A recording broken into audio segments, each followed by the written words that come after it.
Hai semuanya, balik lagi sama Calon Sarjana.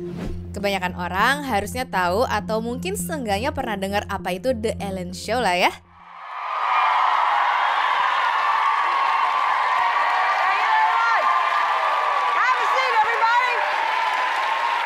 Inilah acara yang membesarkan nama seorang Ellen DeGeneres sekaligus menghancurkannya karena kelakuannya di balik layar. Tapi lebih baik kita lihat dulu aja ya guys kenyataannya yang akan dibahas tuntas dalam video berikut ini. Hai, aku Jenny dari Calon Sarjana dan inilah era kehancuran seorang Ellen DeGeneres yang nyatanya disyukuri oleh banyak pihak. Beberapa tahun terakhir muncul banyak cerita dari mantan karyawan yang bilang kalau suasana kerja di acara Ellen itu sangat tidak sehat. Ada yang mengaku pernah mengalami pelecehan, rasisme, dan bahkan intimidasi di tempat kerja. Ellen sendiri akhirnya mengakui kalau memang ada hal-hal buruk yang terjadi di acaranya dan dia juga meminta maaf kepada semua orang yang pernah dirugikan. Dirinya juga bilang kalau bertanggung jawab atas semua yang terjadi di acara itu dan berjanji untuk memperbaikinya ya teman-teman. Namun para penonton banyak yang sudah terlanjur kecewa. Rating acaranya pun turun drastis dan bahkan kehilangan lebih dari 1 juta penonton dalam waktu yang singkat. Nah, akhirnya Ellen memutuskan untuk mengakhiri acaranya setelah musim ke-19. Padahal perjalanan karir Ellen itu awalnya sangat inspiratif loh teman-teman. Dimulai sebagai pelawak stand up lalu meraih penghargaan sebagai komedian wanita terlucu di Amerika sampai akhirnya punya acara TV sendiri yang sangat terkenal. Gaya humornya yang sederhana dan cerita sehari-harinya juga membuat banyak orang suka serta merasa dekat dengannya ya guys. Namun kisah sukses Ellen ini jadi peringatan bahwa apa yang terlihat di depan kamera belum tentu sama dengan kenyataan di belakang layar.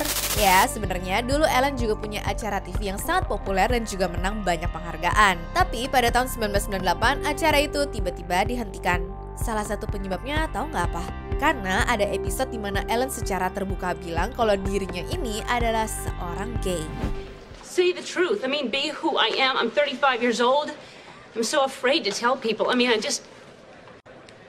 Susan, I'm gay.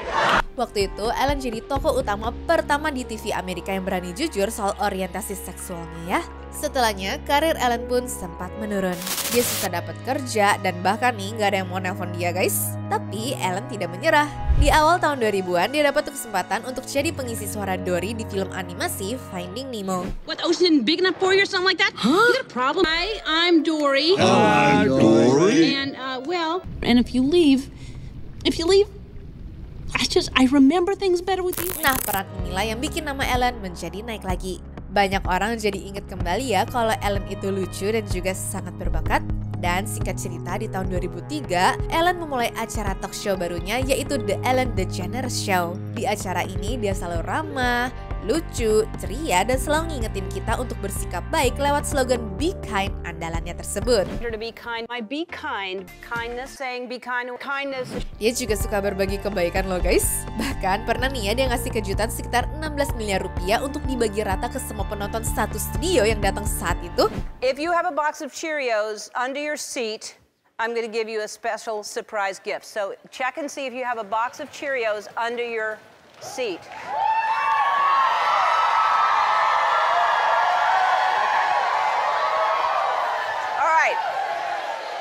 So all of you got, isn't that interesting that what a coincidence all of you would get a box of Cheerios. You're all going to share this gift. It's the biggest gift I've ever given anybody, ever. And I hope you continue to pay it forward and share all the good. Hold on to your Cheerios because all of you are splitting $1 million.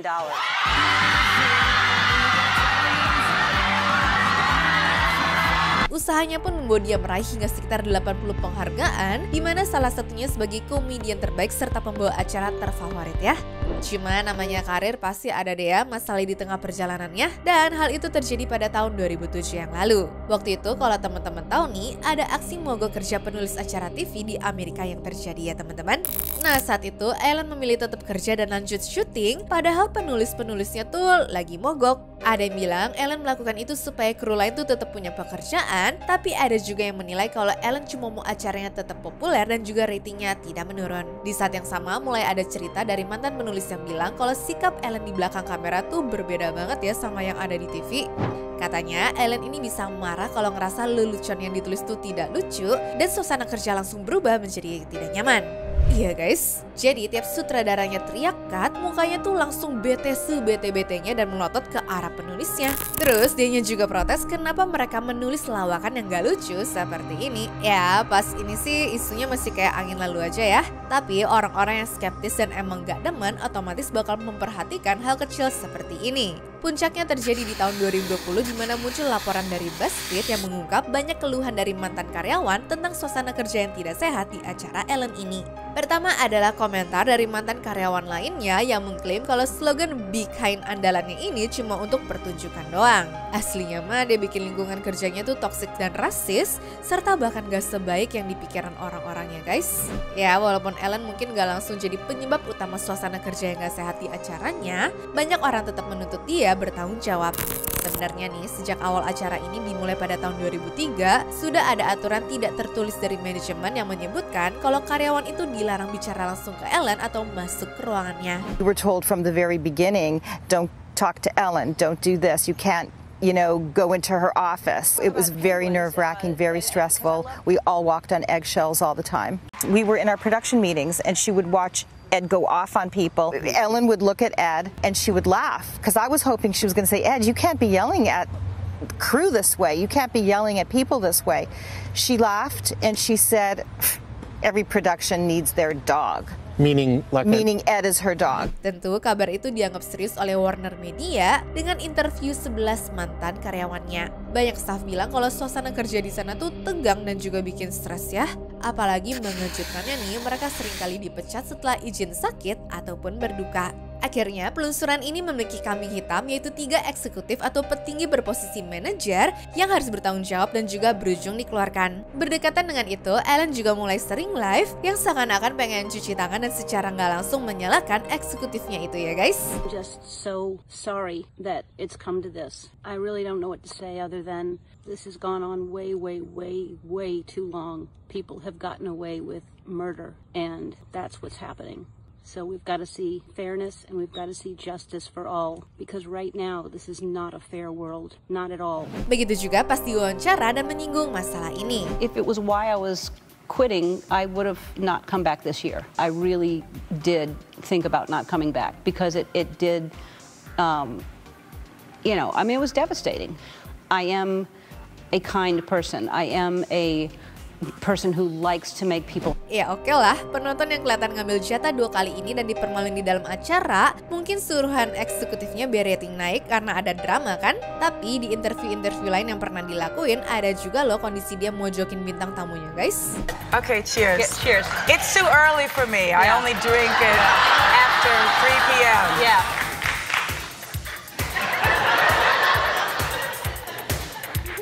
You're pregnant.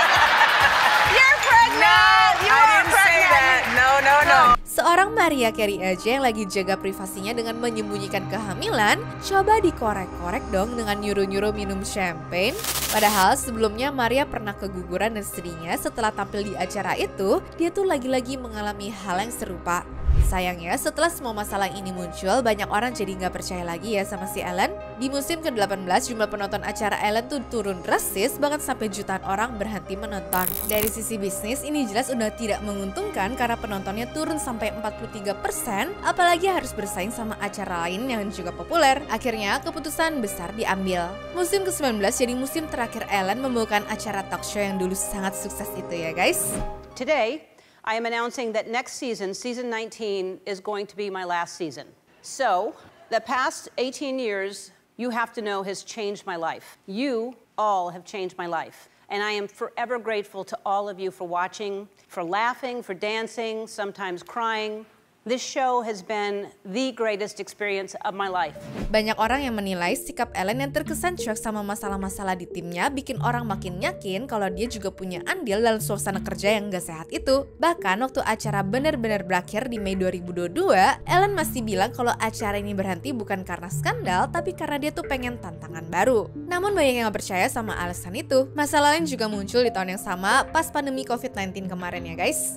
Ada YouTuber terkenal Nikki Tutorials yang cerita dapat perlakuan tidak enak waktu jadi tamu di acara Ellen. Dia disambut dingin sama para staff dan bahkan gak boleh pakai toilet terdekat karena itu cuma untuk tamu spesial seperti Jonas Brothers. Ini makin bikin orang yakin kalau cerita-cerita soal suasana kerja yang gak enak di acara Ellen itu emang beneran terjadi. Puncaknya muncul cuitan dari komedian Kevin Porter yang ngajak orang-orang buat cerita pengalaman buruk mereka sama Ellen ya guys.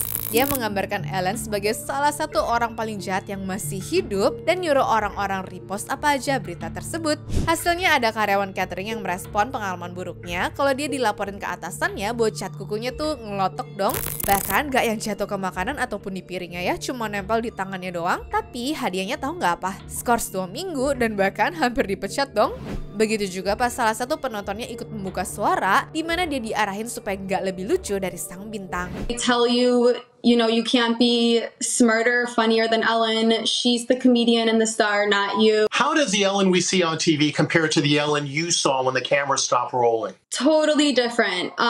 She would only speak to the audience when the cameras were rolling. As soon as they turned the cameras off, she would not even acknowledge the audience. She would just sit on the couch basically. Pengakuan lain datang dari karyawannya Warner Brothers. Katanya habis dia nahanin lift dan nanya ke lantai berapa, gak lama setelah itu diteleponin bosnya buat dipecat karena dia ngelecehin si mega bintang itu coba.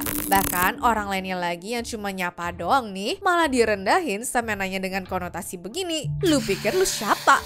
Seenaknya aja nyapa, so akrab. Di titik ini rasanya udah gak ada lagi yang bisa nyelamatin Ellen dari berita-berita buruk tentang dirinya sih. Setelah acara TV-nya selesai dan gak ada kerjaan tetap, Ellen sempat coba main film lagi. Namun hasilnya juga biasa aja. Bahkan spesial komedinya di tahun 2024 berjudul For Your Approval juga gak kalah mengundang kontroversi ya guys. Let me see what else I can tell you about that been going on.